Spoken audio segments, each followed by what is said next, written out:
Assalamu alaikum ƴan uwa, barkamu da sake saduwa da ku a wannan channel namu mai albarka Hausa Technical. Ƴan uwa, kamar yadda kuka sani, kwanan nan ministan sadarwa Malam Dr. Ali Isa Fantami ya bayar da sanarwa akan nan da sati biyu duk wani ɗan ƙasa ya haɗa layinsa na kira da kuma National Identification Number wato layinsa na ƙasa don rage barna a ƙasa ta ƴan kidnappers da kuma ƴan online scammers na. To kamar yadda kuka sani, yawanci daga cikinmu sun san yadda ake haɗawa, wasu kuma ba su san yadda ake haɗawa ba. To ƴan uwa, ga wayanda ba su san yadda ake haɗawa ba, ku biyo ni a bidiyo nan daga fara har ƙarshe domin ku ga yadda ake haɗawa na MTN, Airtel, Glo da kuma Nine Mobile. Ƴan uwa, amma kafin mu shiga bidiyon mu nuna muku yadda ake haɗa National Identification Number da kuma layin kira, don Allah ina neman wata alfarma ne. In kai sabo ne ko in ka manta baka danna mana wancan alamar na subscribe ba, don taimaka ka danna mana shi.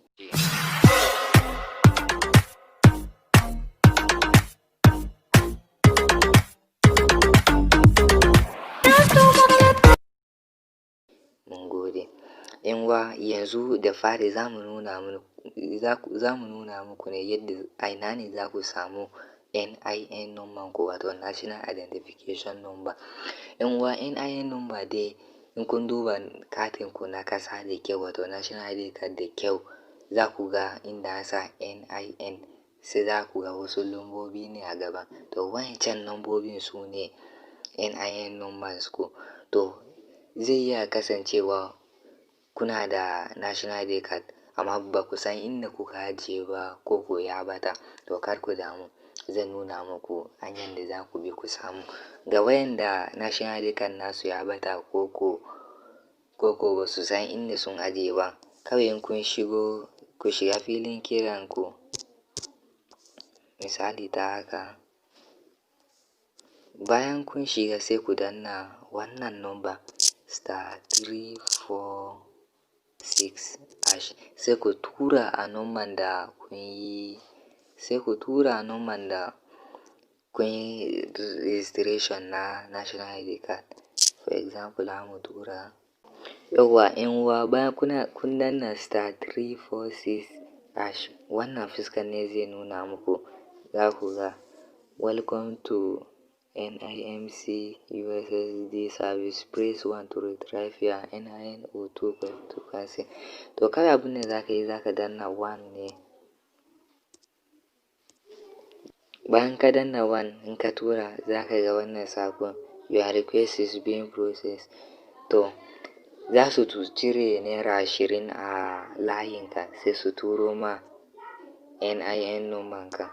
To bayan ka mallaki NIN number ka, to sai yanzu an je nuna ku yadda za ku haɗa na MTN, wato layin ku na MTN da kuma NIN number ku.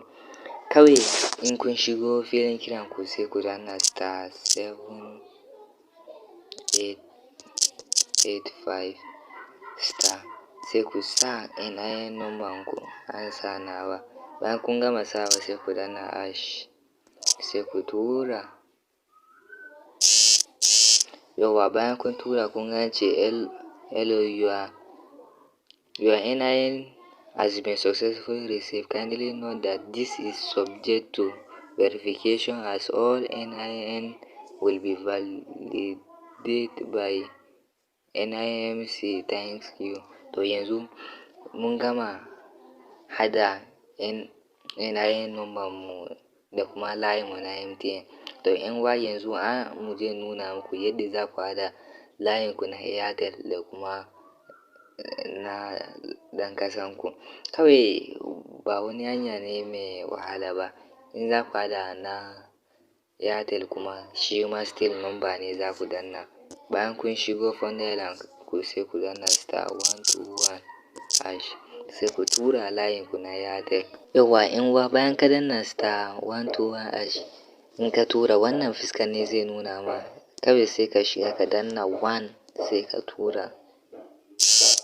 Bayan ka danna, za ka ga an ce please insert your government approved 11 digit NIN number, sai ka copy NIN number ka da ke cikin national ID card naka sai ka saka. Bayan ka sa sai ka danna send. Kaga an ce thank you for providing your NIN details. To ƴan uwa, yanzu mun gama saka na Airtel kenan, yanzu za mu je in nuna muku yadda za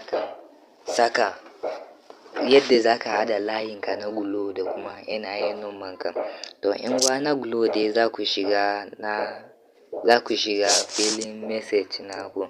Bayan kun shiga sai za